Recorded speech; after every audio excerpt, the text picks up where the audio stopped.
C'est un sacré travail de recherche qu'a réalisé Nicolas Bucourt, historien amateur de 38 ans. En juillet, le Normand a reçu un coup de fil qu'il n'est pas prêt d'oublier.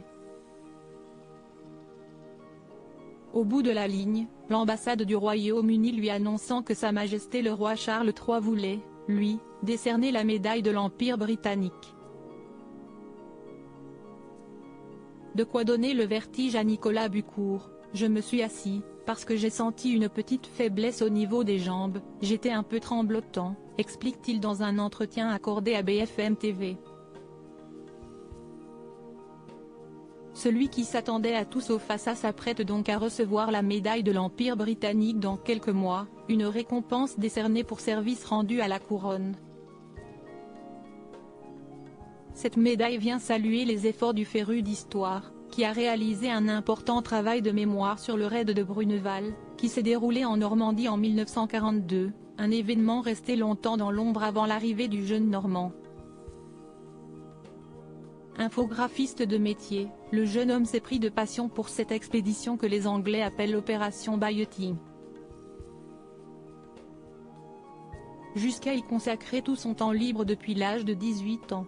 Photo supérieure à Charles III amoureux de l'Italie, ses plus belles photos dans son pays de cœur. Il y avait très peu d'ouvrages en France sur le sujet. L'opération consistait à parachuter des soldats de la Royal Air Force pour s'emparer des pièces d'un radar allemand, afin d'en étudier le mécanisme pour pouvoir le brouiller. Localisé sur la falaise de la Poterie, au cap d'Antifère, en Seine-Maritime, non loin de la plage de Bruneval, le radar faisait l'objet de la visite de nombreux soldats. Parmi les 120 parachutistes, 2 ont perdu la vie. Nicolas Bucourt a grandi à Ucqueville, tout près. Il explique, dans la région, quand on est petit, on joue dans les blocos des alentours. Un jour, je suis allé jusqu'au monument, consacré au raid de Bruneval, note de la rédaction, mais qui à l'époque était dépourvu d'explications. J'ai trouvé l'histoire intéressante et j'ai voulu en savoir plus.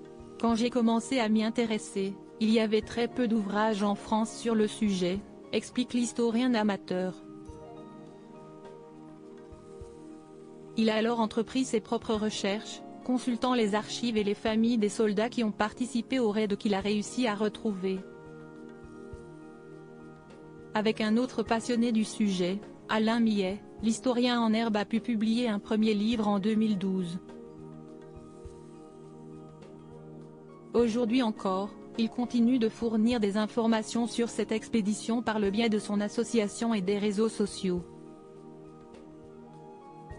Ces photos et tous les objets qu'il récupère en lien avec l'opération Bayeux-Ting sont exposés dans des musées locaux. Article écrit en collaboration avec 6 médias.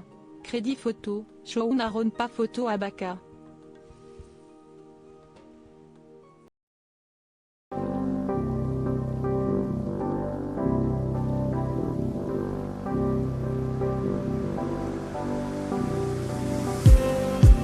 Just need